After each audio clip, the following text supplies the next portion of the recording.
Let's welcome in now foreign policy expert Harley Lippman. Harley, thanks for coming in. My pleasure. It's good to see you again. Your thoughts on the possibility of a second phase to October 7th, the horrific attacks we saw, more than 1,200 innocent Israelis, as you know, who were slaughtered. And now we're in the middle of this war, and the idea that these Islamic terrorists are plotting to use Ramadan, this holiday, to potentially unleash more terror. Your reaction? Not only to unleash more terror, but let's call it for what it is. It's Holocaust 2.0. They want to kill as many Jews as they can just because they're Jews. They even slaughtered Jews, poor Jews, who were pro-Palestinian. Didn't matter. Those people were tortured and murdered. So that's the issue here. You know, I like to say that, you know, Russia wants to subjugate the people of Ukraine. China wants to subjugate the people of Taiwan. But Iran wants to exterminate the people of Israel. And that's what we really have to focus on. Where is this all coming from? It's coming from Iran. And at the end of the day, if the Biden administration is really going to come up with a constructive solution to this, they have to deal with the problem from where it comes from. And you just have to cut off the head of the snake, and that's Iran. So, Harley, on that point then, why has this administration been so timid in dealing with Iran, and worse than timid, really almost helping them? You know, relief of sanctions, $6 billion released to Tehran right before October 7th, as I don't have to remind you.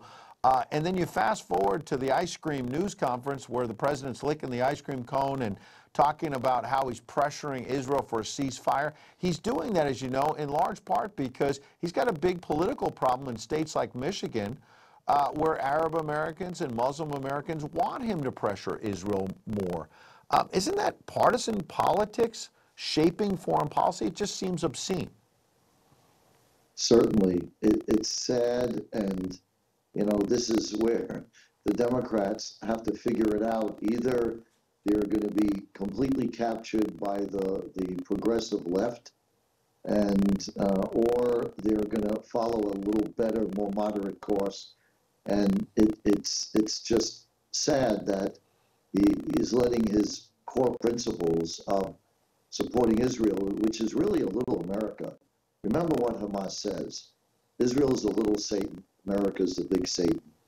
As I like to say, while it always starts with the Jews, never ends with the Jews. The Jews are the canary in the coal mine. So the fact that they're going after Israel like they are now, America will be next. Incredible. There's been fear of a terror attack here on the homeland. Thankfully, that hasn't happened yet, but it's chilling, just the thought of it, and you're certainly right to raise it. In the last minute we have, it doesn't just end with Iran. We have other adversaries out on the world stage like Russia, and you see what's going on with the war with Ukraine, which just passed the second anniversary. And we had the French President Macron yesterday sort of have this trial balloon that Western nations may have to send ground troops to Ukraine. Now, the Germans, as you know, and other NATO allies said, whoa, wait a second. But are you concerned that that was a little trial balloon, that maybe not just France, but the U.S. maybe having to call on ground troops at some point to save Ukraine after we spent all this money? I don't think that that's serious. While Macron raised that issue, I don't think there's any real serious discussions about troops going to Ukraine. You know, the good news about supporting Ukraine is that it only costs us 1.5% of our defense budget, and it downgrades the Russian military by about 30%. That's a good ROI.